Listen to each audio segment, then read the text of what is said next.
Welcome to the Mavericks podcast. In this episode, we're going to be talking a little bit on healthy confrontation, which is a passion subject for me. This is going to be a 3-part series. So this is going to be the first one, which is on you-me confrontation. And what I mean by that is a situation that you go into or that you're not directly involved with, and there's someone or something or a situation that's escalating, and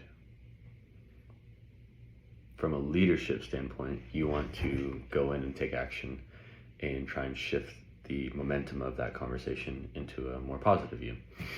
And in this one specifically of the 3 topics, I look at this more from a leadership standpoint because I strongly believe that when these situations happen, someone does need to step up and step in order to help de-escalate that situation and help to resolve it and make sure it doesn't happen again, right?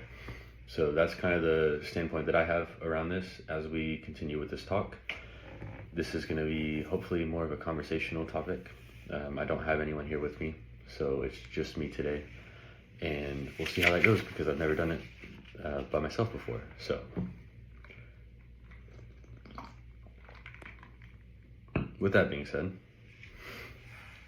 you-me confrontation, in my definition, is when you're not directly involved, but there is a situation, let's say, going on with some peers, some coworkers, or just in a public area in general, and you feel the maybe you don't feel the need. Me personally, I do feel the need to be like, oh, I could maybe do something about this.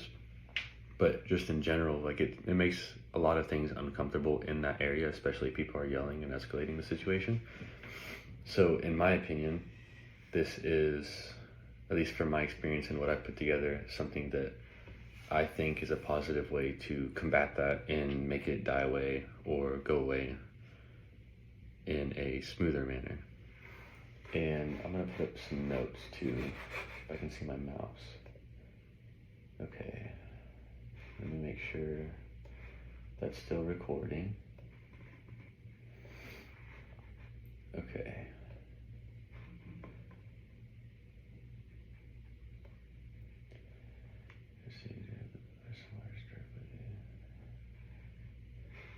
Okay, cool.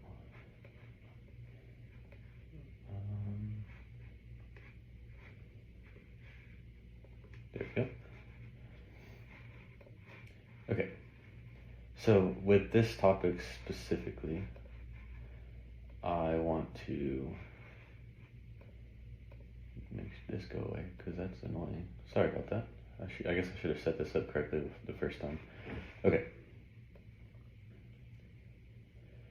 So on all of these 3 topics, I have a 4-step process, and I try to narrow it down and make it as simple as possible for people to understand and for people to move forward with it, or at least be able to recognize which point in the situation you're at when you're looking back on these conversations that you have. So with that being said, I want to dive into why this specific type of confrontation is important. And this is just from my experience. Could be wrong, could be not wrong, but this is what I truly feel. And I believe this form of confrontation is an effective and a key aspect of effective communication, between other people. And also, I believe it helps bring peace and some sort of peace and a sense of resolution. Like, there's a lot of tension that comes up in these situations, especially with whoever's involved, because I mean, if someone's yelling at you, you're not going to feel the best, right? Unless you just completely ignore it, which is what I feel like I used to do.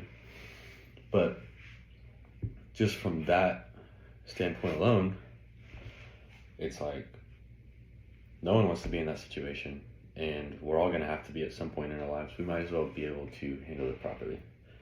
And properly, I mean in a positive way, which is how I try and think of it. So in this case, let's see.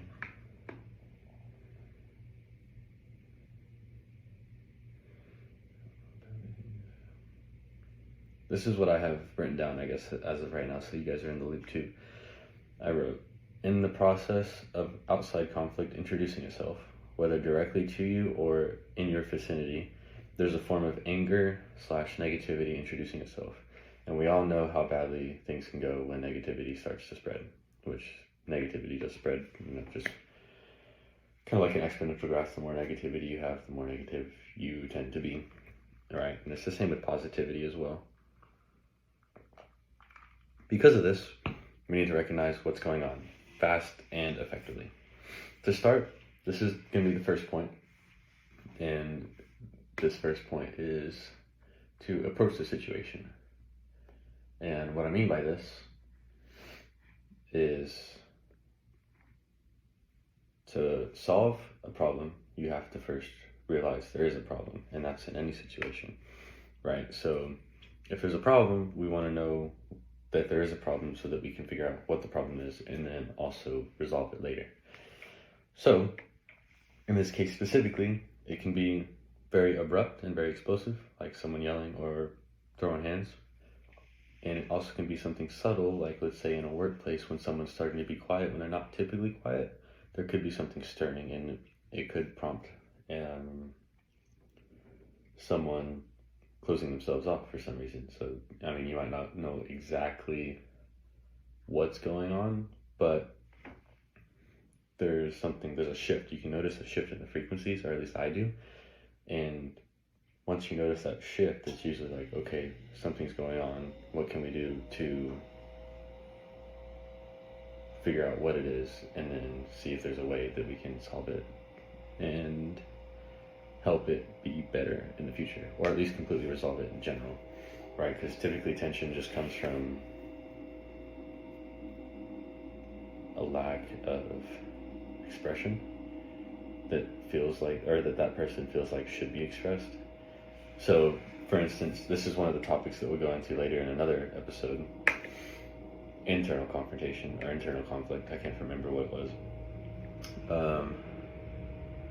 In that situation specifically, you're looking back on yourself as if it's like you have something that you want to say and you're prompted to say it, but then you choose to hold back. So it's kind of that situation. And when people do that, it tends to cause tension unless they don't really care, and then it goes away. So that's kind of what I'm talking about there. So when we approach the situation, whether disruptive or subtle,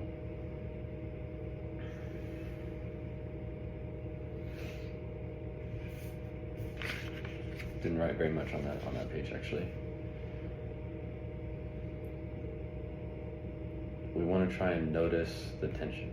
So whether it's big, explosive, like the bar example or the restaurant example, whichever one you want to look at, or small and subtle, like the workplace, you want to be able to approach the situation.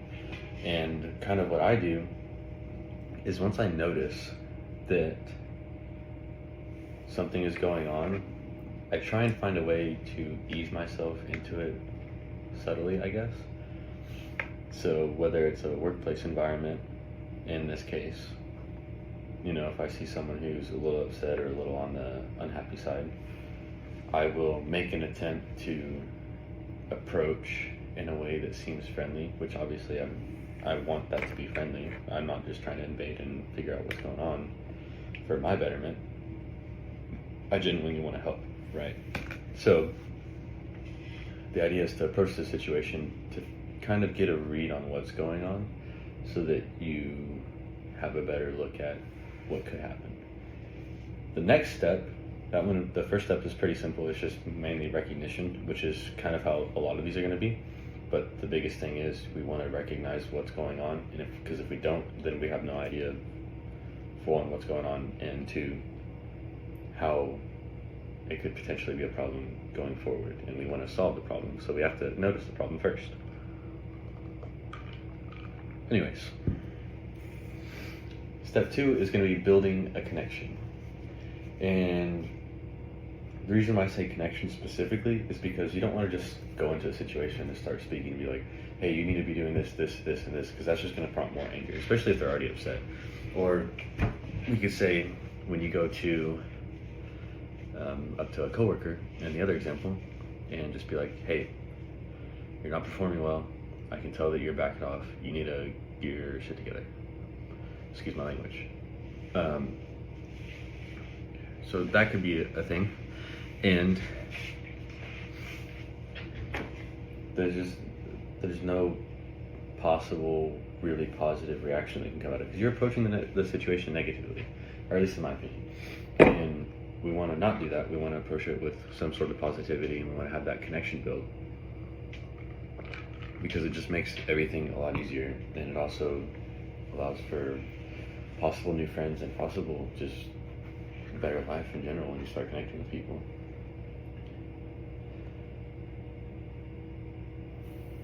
Definitionally, when we go into the situation and try building or start building a connection, we want to understand what their perspective is. Whoever is, we can say, having the tension or closing themselves off, so we understand why they're doing that, why they're doing that specific action. So we want to have a sense of curiosity and active listening, which I think is a great combination for most things in life. But if you can have a sense of curiosity around the situation and just ask questions, obviously not prying too much, but implementing like active listening, like I'm saying, active listening, so you're listening to what they're saying and you're trying to put the pieces together, but also you're asking questions and staying curious in a way that helps them feel heard, but also in a way that maybe brings you guys closer to solving the situation. And I want you look at this as it's me and them versus the problem, rather than me versus them and the problem, or them versus me and the problem. So we don't want them to view us as if we're part of the problem. We want them to understand and try and get them to the point of understanding that we're trying to help you find a solution. We're not just trying to bombard you or shut you down completely.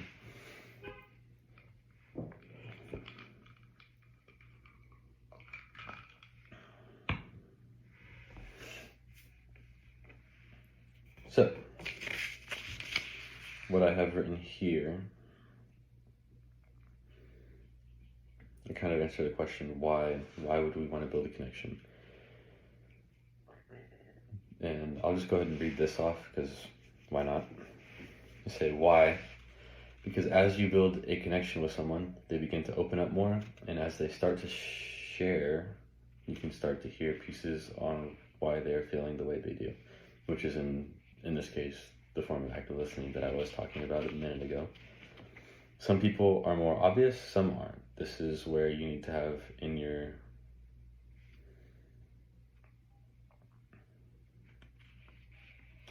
I actually don't know what this is, but it's basically, this is where your active listening skills come in, right? Because you want to be able to tell, especially if they're very, very subtle, you want to be able to tell whether or not, how angry they are, how upset they are, what can be possibly done with the situation to make it a little bit better. And in quotes, I have, you only get right by risking being wrong. So you only get things right if you risk being wrong, which means in the process of doing this, you're probably going to make a lot of people upset at first. But when you work on it and you work on getting better, you start asking better questions. You start learning to understand what people are saying a little bit better. And everyone has a different perspective, especially when it comes to definitions. So understanding what they mean by those definitions based on what they're feeling is a very positive skill to have, and it's very good for discerning.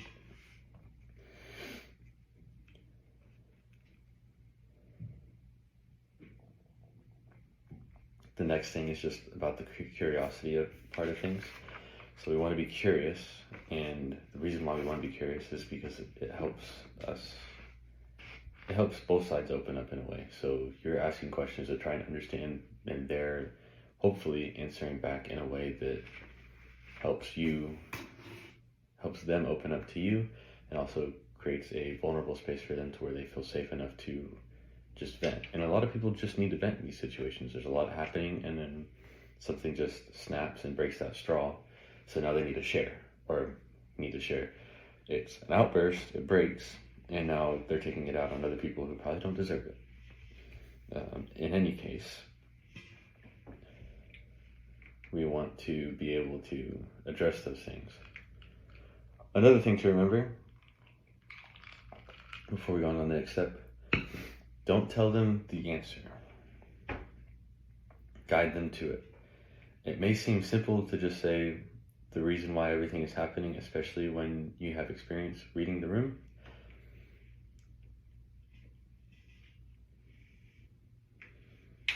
I completely butchered that, actually.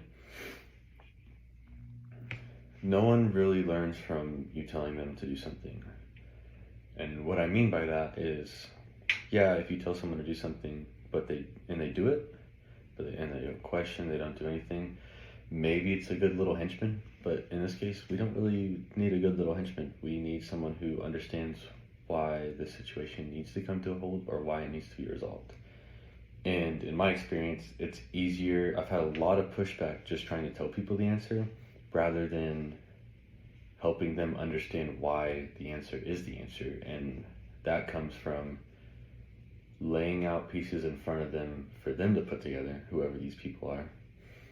And in the process of laying those pieces out, they're putting the pieces together by themselves, but you're just kind of a guide. So like a little breadcrumbs, right? We're laying out these little breadcrumbs for them, and then they're kind of following behind.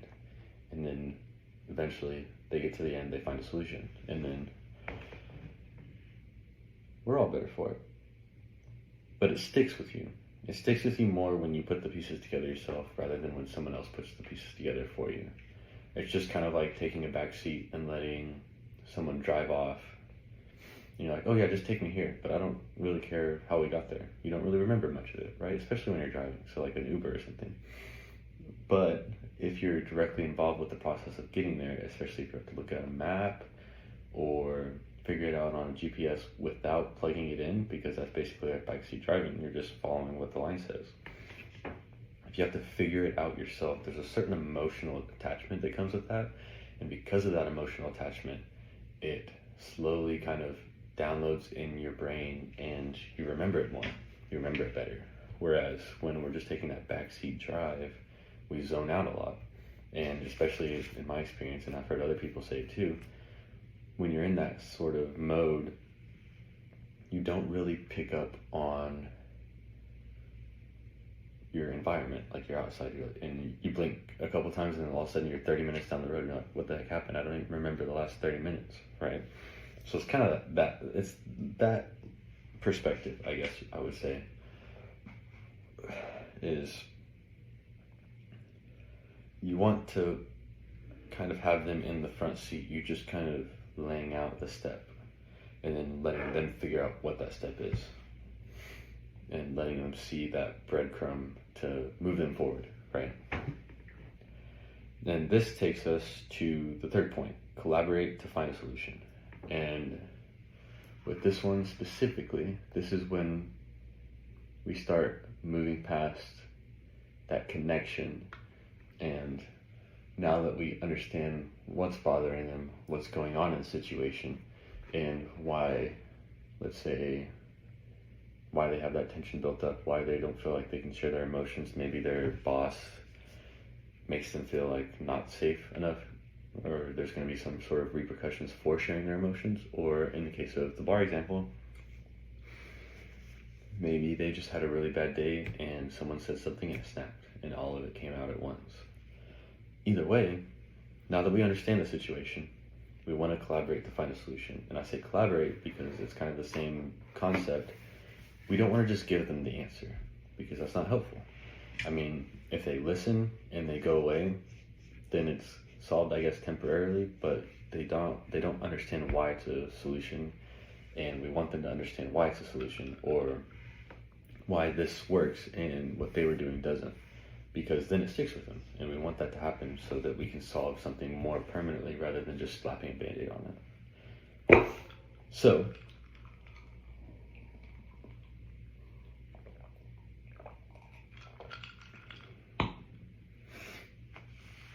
in a way, we're leading the situation now because we're guiding and we're taking control in a way. So we inserted ourselves in the situation, and we took it upon ourselves to understand why they were feeling a certain way.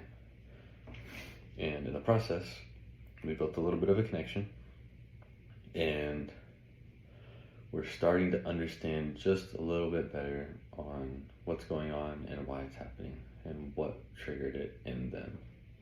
So now we have to find a solution. And when I say we, I mean they, but we need to ask questions and work with them to find a solution. Whether it's feeling comfortable enough to actually speak the truth, or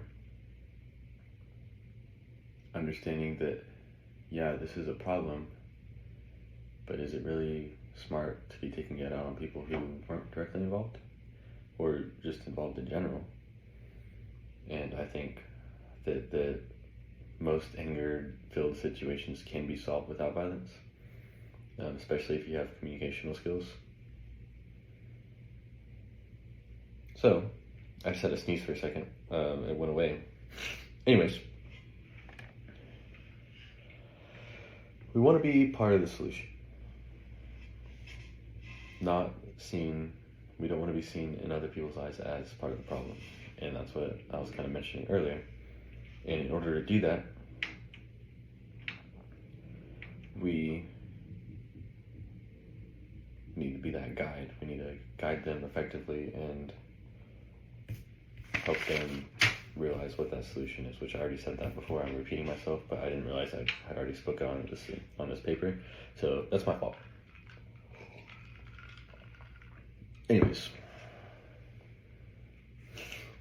we want to keep going back and forth. We want to, keep listening and then also repeat in a way back. So like summarizing kind of what I've been doing when I'm talking about a subject, and then I go to the next subject, and then I'm kind of recapping. We want to do that while we're in that situation as well, which is going to be part of the last step. But as we're going through the conversation, we want to do that, especially when we make significant progress forward. So we make a progress forward, we make a jump forward, and we want to be able to tell them, say, hey, well, this is what we just figured out. Do you agree? And then see what they say, and then from there, move forward, right? And we want to keep doing that over and over and over again, even if it's a small step. Either way, we're still working towards a solution, and that takes us one step closer to everything being resolved. Now, the last one, the fourth step, anchor the moment. And what I mean by this is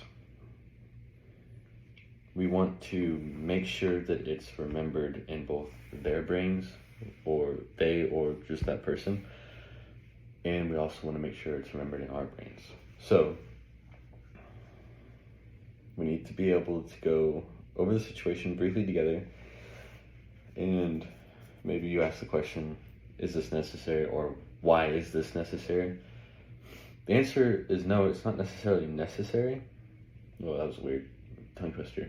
It's not necessary specifically, but what this does do is keep the door open for connection to stay. It also helps to make sure that both parties understand the solution that happens to come out of the situation. It also helps narrow down all of the distractions, and I can't read my handwriting actually. Hold on. I feel like I'm just trying to read off the paper, which I kind of am, but it's narrow down all distractions and reignite what the solution really is and why it's decided. So in a conversation, just kind of like this, when we're talking, when I'm talking, there's going to be points and moments where I get sidetracked and I'm off topic, but then I'm going to come back to the topic and get back on the points that really hit home. So in this same situation, we want to make sure, that they're remembering the most important parts that actually moved us to step forward. And in order to do that, we need to be able to go back through the conversation, lay out, this stuff happened, and there's some noise, right? Some noise in the background, maybe a funny joke or something. And we want to cut that out, but go back over and be like, hey, this is what we found what the problem was. You did kind of take it out on these people, and we probably shouldn't have done that. Then you go forward, and it's like, these are the possible steps to the solution that we did find, and maybe we can start taking those steps, or what step we are on specifically, and see if we can make steps forward towards the right answer after that.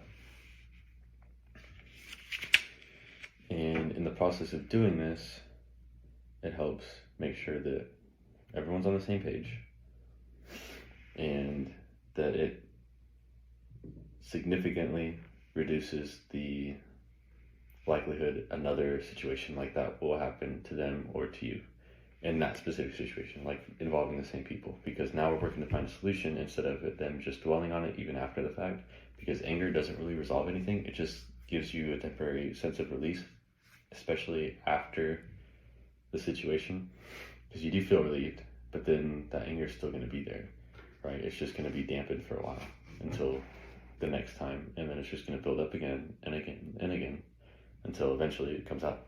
So we want to be able to solve it right then and there to a degree, right? We want to at least put them on the right path. So with that being said, doing that at the end helps actualize everything, which means put everything into a solid perspective, or at least in my opinion, put everything into a solid perspective that everyone understands and that can be used to move forward. And doing that, it is very, very helpful for relieving the tension and also addressing any sort of situation that you could have with someone in the future. So, with that being said, that is going to end this specific kind of crash course. I know it's been about 30 minutes, and I feel like I'm really struggling to breathe right now. I don't know if y'all can hear that, but it's very interesting. I don't know. I would love for you guys to tell me if you like this kind of content, or if you want me to keep it to where it's 2 people at a time, or if you do like the solo content, absolutely just let me know, and I will start doing these more often. I've been scared for the longest time to do these because I didn't know how I was going to be able to hold a conversation this long. But honestly, 30 minutes is not bad for trying to put something like this together by myself. And I still feel like I'm genuinely having a conversation with someone, which I didn't expect at all. I thought it was going to be more dry and more like the beginning with Talks with Mav when I first started doing that. That was weird, actually. And so many people have been showing me the footage of that, and they're like, holy crap, look, I just saw this from like a year ago, or 2 years, or a year and a half ago, something like that. And I look back at them, my face just squeezes inwards, because I just don't want to look at it. And I also didn't have a beard back then, so I'm like, dude, I look like just a little baby, and I kind of hated it. But anyways, I hope you guys enjoyed this. Just let me know what you guys think, and we'll keep continuing forward. I will probably be doing more of these, even if you don't like it. So whoever doesn't like it, sorry, but I enjoy it, honestly. If I could learn how to control my breathing a little bit better, because I feel like I'm not breathing in between. But anyways, you guys have a great rest of your night. Thank you guys for tuning in.